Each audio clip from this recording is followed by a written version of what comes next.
রাসূলে খোদা সাল্লাল্লাহু আলাইহি ওয়াসাল্লাম ফরমান, নিশ্চয়ই মহান পরাক্রমশালী সম্ভ্রান্ত আল্লাহ তাআলা প্রত্যেক শতাব্দীর শিরোভাগে এ উম্মতের জন্য এমন একজন ব্যক্তিকে প্রেরণ করেন যিনি দ্বীন তথা ধর্মকে সজীব ও সতেজ করে তোলেন। আবু দাউদ শরীফের সূত্রে মেশকাত শরীফ পৃষ্ঠা 36। এই সমস্ত ব্যক্তি যারা, তারাই হলেন আল্লাহর মনোনীত মহামানব তথা ইমাম বা নেতা, অলি আল্লাহ।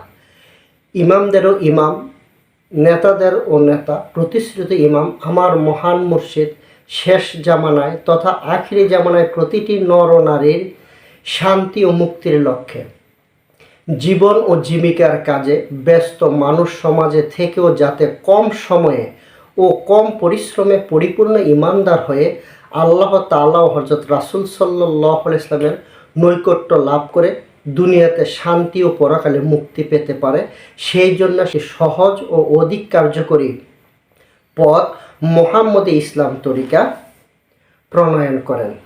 এই তরিকা পালনের মাধ্যমে একজন সাধক সংসার ধর্ম ঠিক রেখেও আল্লাহ তাআলা ও রাসূল সাল্লাল্লাহু আলাইহি ওয়াসাল্লামের পরিচয় লাভ করে আদর্শ চরিত্রের অধিকারী হয়ে আশেকে রাসূল পরিণত হচ্ছেন।